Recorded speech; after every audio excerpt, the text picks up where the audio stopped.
Alright, well, hello everybody.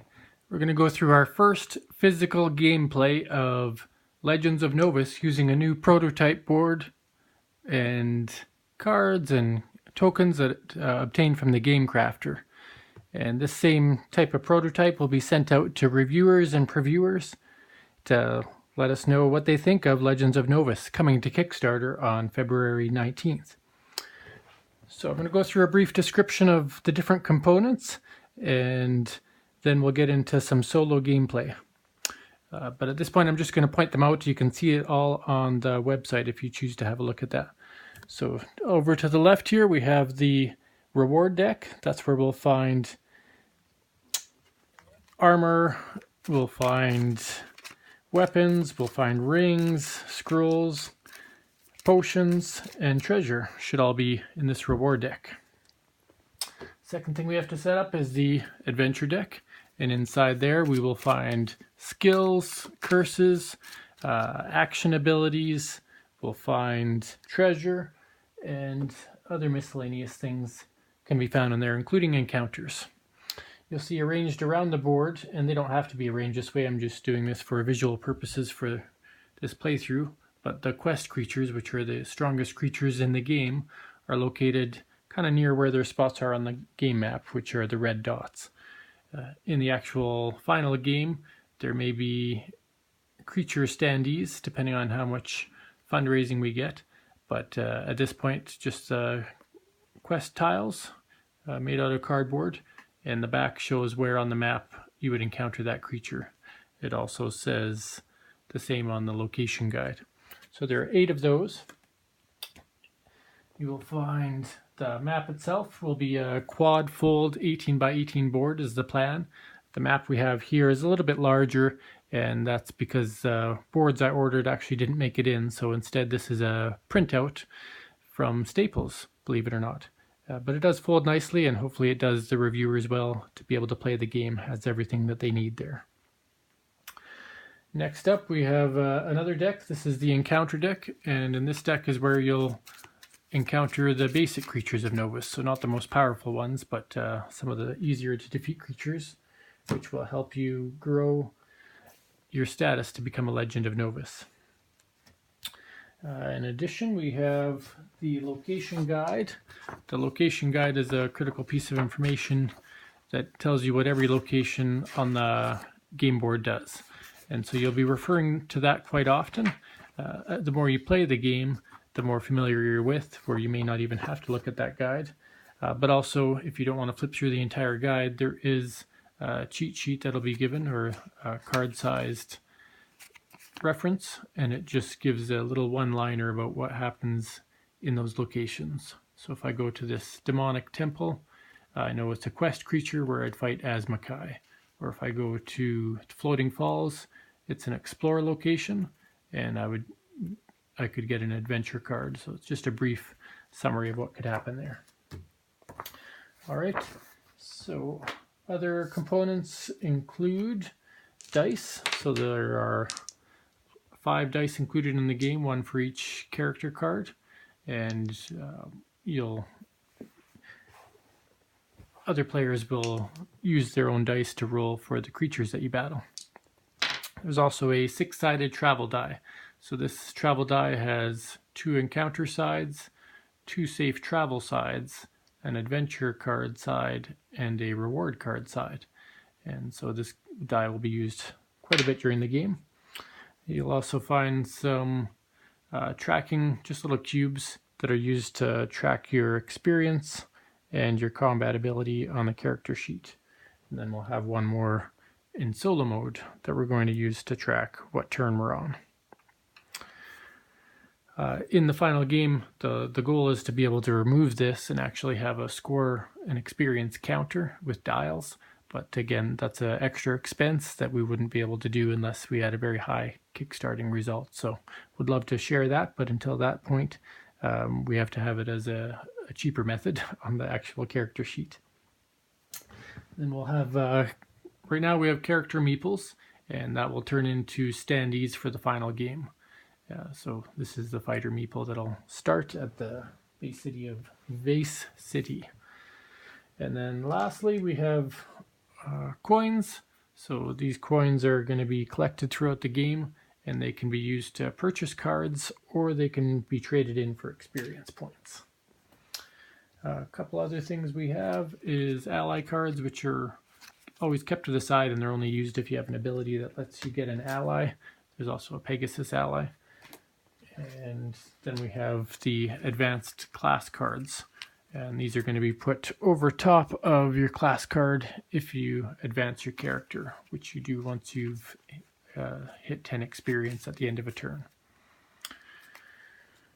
And we won't be using this, but the reference, I guess we would for this part, but there are 6 reference cards, and that'll give you a turn summary, let you know what you do on your turn if you're not familiar with the game. And on the flip side is the gold piece exchange chart for how much experience you can earn if you trade in gold, or also the XP combat modifier, so how much you get additional attack power based on your experience. So we'll be looking at that from time to time. And those are all of the core components of the game. So we're just going to go through and play as though you know how to play, and you'll kind of get an idea of that as we go through.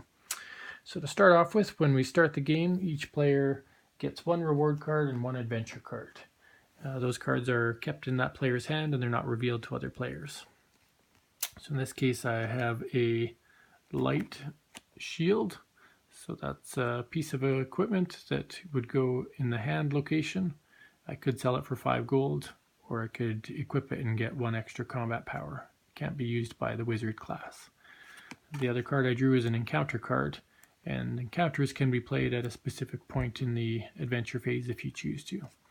So if I had drawn a curse, I would shuffle it back in after I drew a new card, because you can't get cursed on at the beginning of the game. In addition, I start with 3 experience points, so I put that on the 3 marker. My combat ability, I can add up every turn, but there's also a quick tracker here to keep track of it if you want to save yourself that time. So your combat ability equals the combat ability you start with, which is 3. And then if you have any combat for the amount of experience you have, which at the beginning of the game you have 3 experience, so you'll have an extra combat ability. So I'd actually start at +4 to my combat. And then this is a turn tracker, so our turn tracker is at 0 right now. When you're the only time you use the turn tracker is if you're playing solo mode or full team cooperative, which will be explained in the rules. Throughout the game, I'm going to leave my hand represented it here on the table so that you can always see how many cards I have as we go throughout the game. Sorry, 3 and 4. Okay. So now at the beginning of the game, everybody starts in Vase City. We're playing solo mode, so we still start there. And your first turn, any turn actually, you get to decide what you want to do. It's a very free roam, choose what you want to do type of game. It doesn't dictate what path you travel in, and it doesn't dictate what specific actions you have to take. So each turn I have the option to either stay in the location I'm at, provided I haven't already explored there. And so if I stay there, I do an explore action. Or I can travel to another location. And travel is always equal to 2 dots on the map, unless a card states otherwise. I'm just going to zoom in here so you can see what I mean. So if you look at the Ridges of Kedar, if I were in the Ridges of Kedar, I could move up 2 dots to the Tropics of Delmeria, or I could move 2 dots down to the Ice River. It's always 2 dots of travel. But we're going to stay zoomed out so you can see the full playing field here. Okay, tilt that back down. Make sure you can see the whole character sheet. So first step of the turn is I can buy things. If I have 25 gold, I could buy a reward or an adventure card. I don't have 25 gold, so that's not an option this turn. Another thing I could do is play any number of item cards. I do have 1 item card, so I can play that. I'm going to play that on my left hand and move my combat modifier up to 5. So if I were to get into combat now, I'd add 5 to my die. And I could play an event card if I had an event card that I was allowed to play. I don't have that right now. I just have the encounter card, which can only be played at a certain time, it says on the card. So that would be my preparation phase, is what we call that, the first part of the turn. The second part of the turn is called my adventure phase. And like I mentioned before, that's when I can choose if I want to stay where I am and explore. And there's certain perks to that, depending on the location you're in, or just a generic explore result. Or the other option I have is to travel. So to give you an idea what explore does, we're going to spend our first turn exploring. Now exploring again uses up your turn. When you explore, we will tip this guy sideways just to represent he's exploring. And when you explore, you get to automatically draw one adventure card as the first part. So I would draw and reveal to all players this adventure card. The reason I have to reveal it is if I had drawn an encounter card, then I would have had to battle. But because I didn't draw an encounter card, I drew a different adventure card. This card goes to my hand. And so this is a caravan. It lets me play it during my preparation phase to move to a different location on the map and gain that location's effects. So that could be useful later in the game if I want to get somewhere fast. Second part of my adventure phase, my explore phase, is I could play an encounter if I haven't had an encounter this turn. So this encounter in my card I could play to force combat, or I can draw a card from one of these two decks, either the adventure or the reward deck. It's early in the game, I don't have a lot of equipment, so I think at this time it's best to try to see if I can get another piece of equipment to help my combat score. So I'm going to draw a reward card. You don't have to reveal this card to other players. So I drew a heavy shield. So it just so happens that I now have 2 shields, and it says that's a one-handed item as well.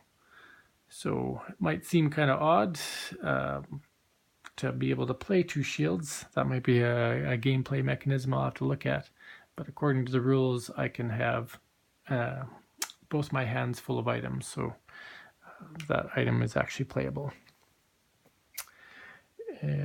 And that would be it for the explore phase. So I got to draw 2 cards since I didn't battle, and then I move on to my recovery phase. During your recovery phase, you could play an adventure card if you had one that was applicable. You could exchange gold pieces for experience if you have enough gold accumulated, which I do not. You can advance to an advanced class card if you're at 10 experience points, which I'm not, and you can also play items. So again, I can play this shield in my other hand and move my combat score up to 7. So now if I get into a battle, I'll add 7 to my combat roll. And that is the end of turn 1. So I decided to stay in Vase City, explore, earn myself another piece of equipment, which will allow my future turns to be more successful. So at the end of a turn, I would move my turn marker up by 1 in solo mode. And in solo mode, the goal is to finish the game before, or defeat 3 quest creatures before 25 turns expire. And then if you defeat it in 20 or 15 turns, you're considered a higher rank. 15 is where you become a Legend of Novus. And you'll see that in the rules. So that's turn 1. We're going to move on to turn 2. So during turn 2, during my preparation phase, I've got nothing I want to prepare.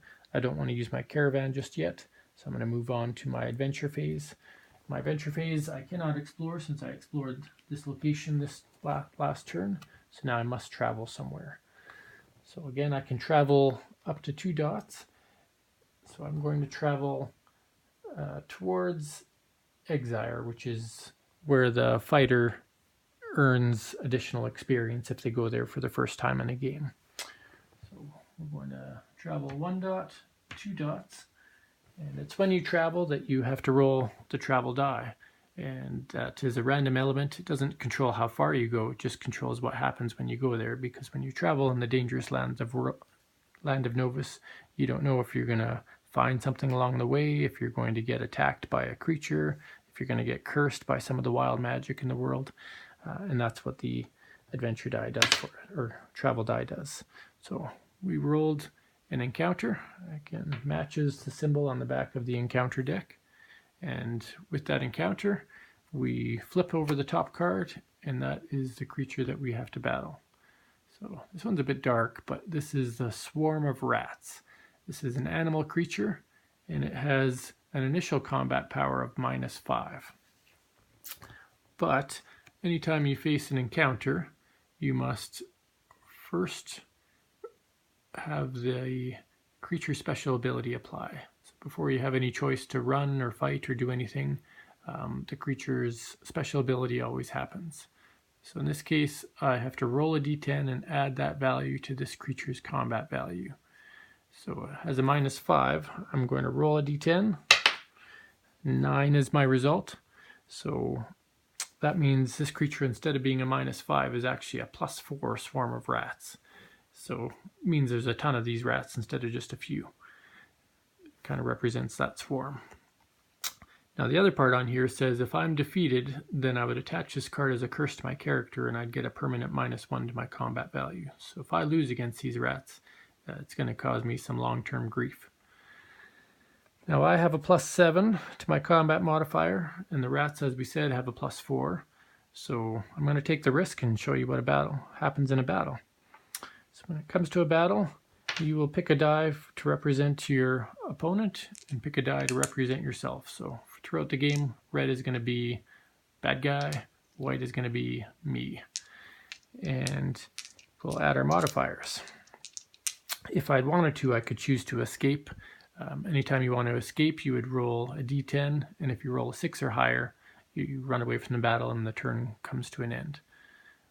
So either way, let's have this battle. I rolled a 6, and my opponent rats have rolled a 1. So 1 + 9, or sorry, 1 + 4 for the rats is a total of 5, and I had 6 + 7, which is 13. Now, rats are one of the easiest creatures to defeat in the game, so it's no surprise that I've taken them down, even with their bonus. So I've now defeated the rats. And when you defeat a creature, each card has some specifics on it. So that symbol there was the fact that it would curse me if I was defeated, so that doesn't apply. The 1 represents how much experience I earn. So I will increase my experience by 1 point. And then victory says if I had beat it, that's what would happen. So in this case, no rewards. Again, the rats are the easiest creature to beat, so there's nothing exciting you get from defeating it. But if it had defeated me, then that could have hurt. All right, so I finished traveling and I got to the Tropics of Delmeria. Now, when you get to a location, this guide is alphabetical. And you can read it ahead of time. You don't have to wait till you get there to find out what a location does.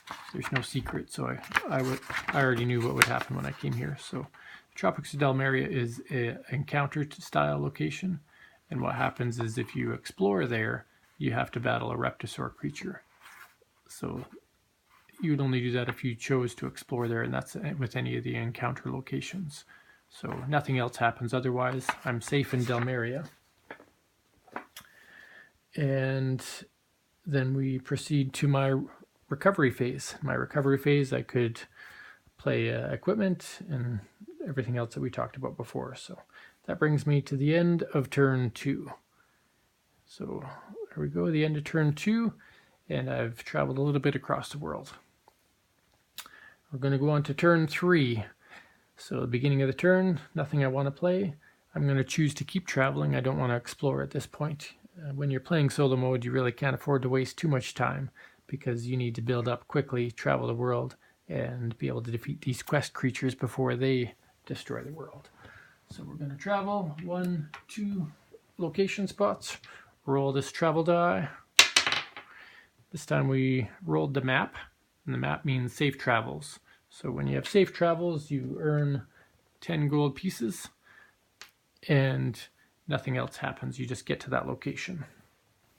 So we've traveled, and we got to the city of Exire, the Molten City. So in Exire, the Molten City, it is in the region of Delmeria. It's a city for the fighter, and the first time I visit that location, if I'm a fighter class, I gain 2 experience and a reward card. So notice I don't have to explore for that effect, I just have to get there. So now that I'm there, I will gain that 2 experience, and I will draw 1 reward card, which goes into my hand. So I drew a pair of gauntlets. On the gauntlets, there's a symbol I'm testing called cannot wear symbol. So instead of just writing cannot be worn by wizards like you would see on a light shield, instead there's a symbol that says no wizards. I'm trying to decide what the best method is to use, but that'll be figured out by the end of the month here. So I've got those gauntlets in my hand, and I got my 2 experience. Now, I'm now at 6 experience. If you're at 6 to 10 experience, you have a +2 combat. So I'm going to move my combat up to 8 to represent what I'm sitting at right now. And that'll be the end of my adventure phase. I go on to my recovery phase. I could play this equipment. These gauntlets are worth 1. And I think what it also says here is you may equip an additional hand item or 2-handed weapon. So to me, that means I can have this and this on my character. So I'm wearing gauntlets, but those gauntlets can hold a shield. And that gives me 1 more combat. So I'm now at +9. Heavy duty fighter going on here. You'll notice my fighter does have a special ability, in that we haven't had to use it yet, but I gain +1 to combat rolls when I'm equipped with a 2-handed weapon. I'm not right now. And I also gain +1 combat to rolls versus monstrosities. So creatures in the world of Novus each have a creature type. This one, for example, is a monstrosity, so I'd gain a bonus combat against this guy or any other monstrosities in the game. Some of the other creature types, well, we saw the animal with the rats, there's undead, there are demons, there are humanoids, and a couple other little types that you'll run across. Okay, so we equipped our gauntlets, the recovery phase, that's the end of our turn, so that was the end of turn 3. So starting turn 4, I've explored I haven't explored yet, but I'm not going to explore here. I'm going to keep moving on. Feeling pretty comfortable with my +9 attack power now. And you'll notice here in the jungles of Wakan, there is a creature that I might have a chance against. And that is Juragon, the jungle worm. Juragon has an attack bonus of 11. It's pretty big, but he's worth 4 experience and 2 reward cards. He has an ability to swallow me if I fail a roll, and if I got defeated, I'd lose some experience and items. So maybe I'm not going to battle him yet, but he is an option down the road. What I'm going to do is travel back the way I came from. I'm going to head towards one of the locations that lets me fight creatures when I explore there, because that'll force some combat. So we're going to travel 1, 2, back to the Tropic Cell Delmeria, roll my travel die. We have a map, so I get to gain 10 gold pieces, and that's all that happens this turn. Pretty uneventful turn. Turn 4 has come to an end. On to turn 5. I'm going to travel again. This time we're going to go 1, 2 to the city of Nost. What the city of Nost says, oh wait, first we have to get there. So we're traveling, another travel, save travel, so up to 40 gold pieces. And we'll pull up the city of Nost. So Nost is the city of the land, and when I get there, I can discard any number of event cards from my hand when I arrive there. And if I discard an event card, I gain 25 gold. So I've got 2 adventure cards, so I could gain up to 50 gold pieces if I wanted to. I'm going to discard this encounter card to gain 25 gold pieces. I'm pretty sure I can find encounters in other ways, and so there we go. I've gained that. I've traveled safely to Nost, and I go to my recovery phase. So During my recovery phase, I have 25, 35, 45, 55, 65 gold pieces. Now I could trade in 50 of those to gain an experience, but I'm going to hold off and try to wait till I get 100. Keep earning some gold and try to cash in for bigger. And that is the end of turn 5. So move on to turn 6, and we're going to travel to the foothills of Turin. So foothills of Turin I already know already is a explore location, but we have to get there first, so looks like safe travels again. It's not a loaded die, I swear. And we get to the foothills. So I'll show you that. The foothills of Turin, humanoid creatures get a +2 combat value, and if you explore, you get to battle a humanoid creature. So nothing happens when I get there. I just safely traveled there. So nothing else I want to do this turn. That brings me to the end of turn 6, and move on to turn 7. So as I promised, we're going to explore the foothills of Turin, and because there's a specific explore ability in the guide, I have to follow that instead of the usual explore rules. So what it says is, when I explore there, sorry about jiggling everything around here, when I explore there, I reveal cards from the encounter deck until I find a humanoid. So not a humanoid, not a humanoid, a humanoid. But then the rest of the cards just get shuffled back up and put away. So the humanoid's going to get a bonus to their attack, but before we go into any combat or decisions on that, it gets to use its ability. So its ability says, sacked, roll a d10, add my experience, and if it's less than 10, I end the turn and lose all my gold. That would not be a good thing. Now my experience is 6, so I'll roll this d10 here, and I have a 7. So 7 plus 6 is 13. I defeat its ability so it doesn't rob me blind and run away, which means now I get to combat it if I choose to. It only has a 1 to its attack, so again, this thief is not very strong, these bandits, so I can take them on, and if I win, I earn 50 gold pieces, which is a nice perk to this little guy. So red is him, white is me. We'll roll for combat. I have he has a 9 plus 1 is 10. I have a 4 plus my 8 is 12. So I have defeated the bandit. Now you might have asked, why do I even bother rolling if I had enough power to defeat it? If you roll a 1 in this game, it is a critical fail and you lose that combat. And so that just means at any point in time, even the strongest person could be defeated by a goblin or a bandit, just to represent the fact that nobody's invincible. Alright, so we've defeated the bandits. When I defeat the bandits, I gain 0 XP, but I gain 50 gold pieces. So I will grab those 50 gold, be happy to take that. Add that to my pile there, and bandits go to the discard pile.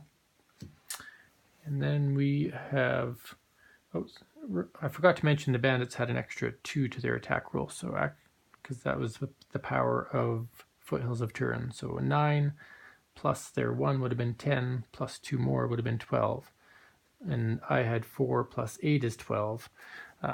But when it comes to ties, the player always wins ties against creatures. And that's in the rule book as well. So still defeated it. Alright, so got my 50 gold, defeated that creature, didn't get any experience for it, unfortunately. That's what I was really hoping for, because I wanted to gain some more experience over time to be able to fight larger creatures. But it doesn't always happen that way. At the end of my turn, I can cash in 25, 50, 75, 85, 95, 105, get 5 back, and boost myself up by 1, 2, 3 experience. Again, as per the gold piece conversion chart. So it just shows I'm kind of showing people I've earned this gold by defeating creatures and traveling the world, and thus raising my status in the world, becoming a Legend of Novus. And that matters a lot more in multiplayer mode because you're playing to win for experience, but experience in this game also earns you combat abilities. So let's reassess where my combat ability is. First off, I have my base of 3, and because I'm now at 9 experience, I'm still at +2, so I have 5, 6, 7, 8, 9. Should have been at 9 combat power. All right, we get to the end of my turn, so we are at the end of turn 6 now. Hopefully I'm not messing that math up. This turn tracker is not the best. Gonna have to space it out a bit more. All right, so moving on to turn 7.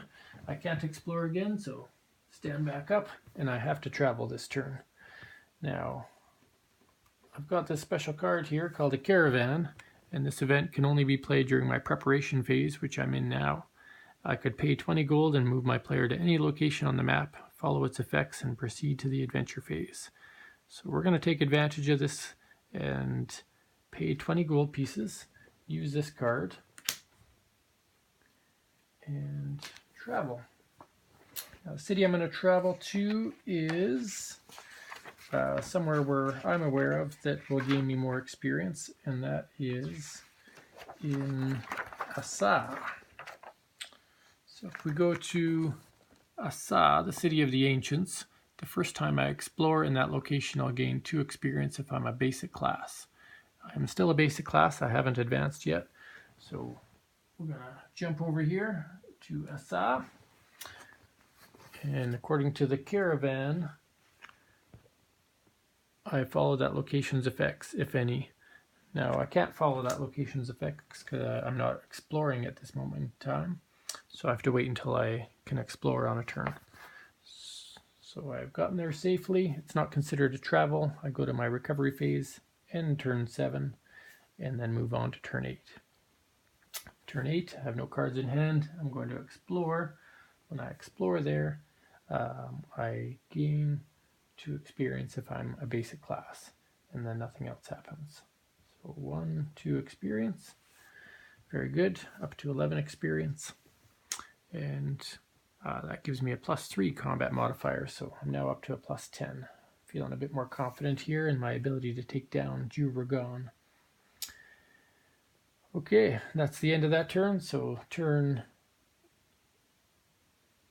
9 comes to a close, and we'll stand up, and we're on to turn 10. So turn 10, I'm going to travel 2 locations to the jungle of Wakan, roll my travel die. I've rolled an encounter. Great, I love encounters when you're a fighter. And we encounter a goblin, again, one of the weaker creatures as well. It actually has a -1 to their combat ability. But they have a stealthy grab. So before anything else, I'm going to roll a d10. Rolled a 6. It says if the result is less than 6, the goblin escapes in the combat round and I lose some gold. So again, kind of like the bandit, he doesn't rob as much, but he does rob from you. But I did roll a 6, so he didn't escape, and now I get to combat the goblin. I'm not going to run away from this guy. He should be easy to defeat. I rolled a 1, goblin rolled a 5. Guess what? Goblin must have stabbed me in the shin and defeated me. You don't really die in Legends of Novus. You're powerful enough that you escape after getting defeated, or they escape unscathed. So I suffer the defeat result of this card rather than the victory. So I'm going to lose an experience point, and I'm going to lose 5 gold pieces. Well, I had 5, so I lose 5, and I lose 1 experience. Cha-cha. That's too bad. And then he goes away. We go to my recovery phase. Now, one thing I forgot to do last turn, and if you forget, then you got to wait till your next turn anyway, but I forgot to advance. So if you are at 10 experience points, which I am, at the end of the turn you're allowed to advance to a different class. And that class must share a symbol with the class that you are. So I must choose a class that has the fighter symbol. So each of the classes should have 4 different options. And one of my cards has a typo.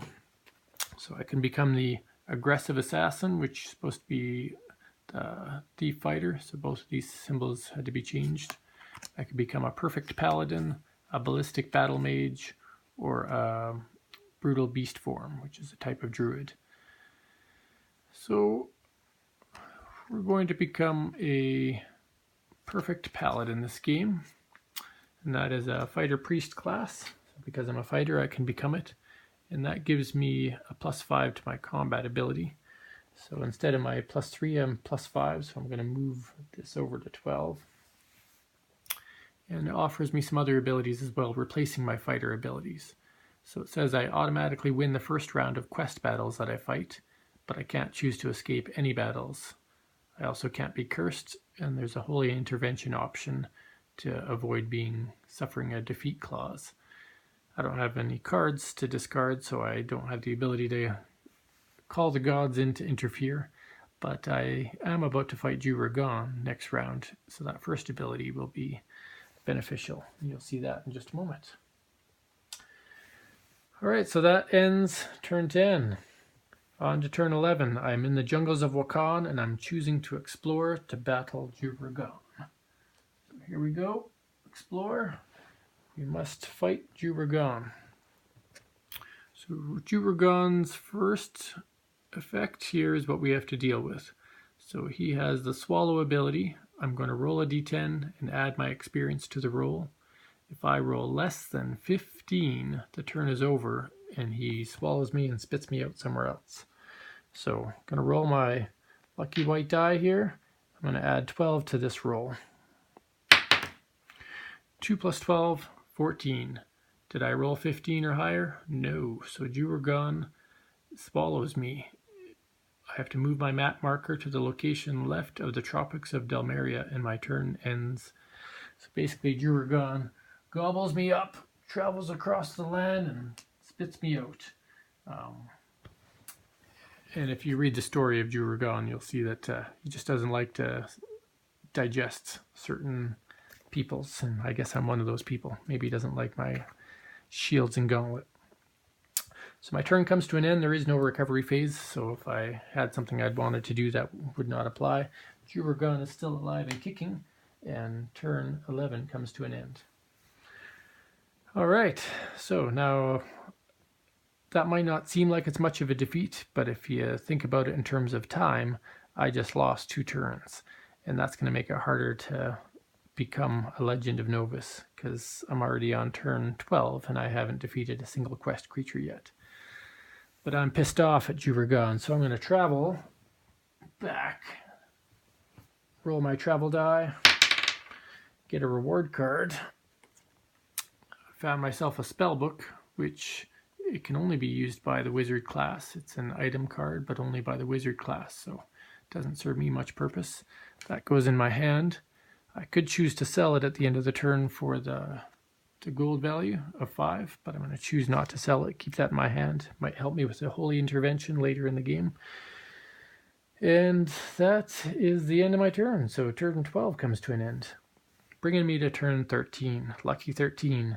I can explore the jungles of Wakan again and battle Juragon. I'm going to roll my d10, same as last time. I rolled a 9 this time. 9 plus 12 is 20, or sorry, 9 plus 10 is 19, which is higher than 15, so Juragon does not chew me up. Now I get a chance to battle Juragon. When you are battling a quest creature, it is a best of 3 combat situation instead of just a 1 die roll. So you saw the fight with the bandit and with the rat and with the goblin. It was just 1 die roll. If I won, I won. If I lost, I lost. But with quest creatures, it's best of 3. At least normally it's best of 3. Because I'm the perfect paladin class, they have a benefit. They automatically win the first round of any quest battles that they fight. So it gives them a significant advantage against quest creatures. Alright, so that means I win round 1 and we move on to round 2. So Juragon's going to get a plus 11 combat. I have plus 12. So essentially, if you even those out, Juragon adds 1 to the roll and I add nothing. Just makes for easier math when you take it out beforehand. So here we go. Juragon is red. I'm white. Red has rolled a 10. I've rolled a 5. So if Juragon gets plus 1, they have 11 and I have 5. So Jubragon has defeated me in round 2. So I've won 1 round because I automatically won round 1. Jubragon has won round 2, and we move on to round 3. Now I have the choice to run away at this time because it's the beginning of a new round of combat. You can run if you're really scared of dying, but I'm not going to back down. This worm's already chewed me up and spit me out once, and I'm determined to slay it with 2 shields. Bash, bash, bash. Here we go. So Jubragon has rolled a 4 plus the 1 difference that we talked about, so a 5, and I have rolled a 7. So 7, oops, against 4 means Kane is victorious.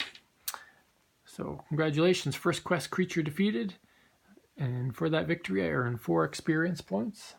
1, 2, 3, 4, and draw 2 reward cards. So it does pay to defeat these big creatures. And he goes into my kind of defeated creature stack on the side of my card here. So I drew some rare treasures, worth 50 gold if I cash it in, and some great druid's armor, only usable by druids. So not usable by me because I'm a fighter thief, or sorry, fighter priest. So we've defeated Jubragon, we've gained some additional things. We go to the recovery phase. During the recovery phase, I am going to cash in my rare gems for 50 gold pieces. So that goes in the reward discard pile. And gain 50 gold, 25, 50. Yippee. And I could sell that armor and spellbook, but I'm going to save those in case I get defeated. That gives me some confidence in the next creature I choose to go after. So that puts us to the end of turn 13, defeating Jubragon. Technically halfway through a solo game if you're going to go to 25 turns to try to become defeat 3 quest creatures. So here we go, we're moving on. At the beginning of the turn I'm going to use a different function, and mentioned that a while back, but I can purchase adventure or reward card for 25 gold and place it into my hand. You can only do that once per turn. So I'm going to spend 25 gold and draw myself a reward card. I'm hoping for some armor or a helmet or some item that'll help me out. So here we go, we drew some bracers, drawing lots of hand items. Might have to shuffle that deck up better next time. Now this hand item says I can equip an additional hand item or a 2-handed weapon. So just like the gloves, you can wear bracers and still carry a weapon or a shield. So we're going to double up here. This will go on this hand. So I now have bracers and a heavy shield, bracers, and a light shield. I can tell you I've never seen a fighter so well armored without a weapon. But we're going to assume he just has some standard simple weapon instead of some advanced weaponry. Okay, so we stand up. We have no choice but to travel this turn because we've already done the adventure or the exploration. The question is where to travel. Now, one of Kane's personal quests is to defeat the demons that are invading at the demonic temple of Sick near his homeland of Exire, up to the north here, the fighter's homeland. But I don't think I'm quite powerful enough to defeat that yet. I'm sitting at a plus 12 attack, and that demon gets a plus 18. So rather than take that on right now, I'm going to do a little bit of traveling again to the tropics of Delmeria, and that is where the ancient dinosaurs came back to life when the maelstrom struck. So we travel there, roll this die. We have safe travels again. I would have preferred an encounter to gain some more experience, but such is life. And then we land at the tropics Delmeria, where nothing happens unless you explore there. So that will bring us to the end of turn 14. And going on to turn 15, I'm going to explore the tropics of Delmeria. Now, when you explore the tropics of Delmeria, you will encounter the Reptosaur creature. So, just give me one moment here. I have an error in my game. I'm going to have to fix that one. So the Reptosaur creature is a dinosaur that has a plus 7 attack value, and just earns you a couple of experience and rewards. Just going to pause this for a moment.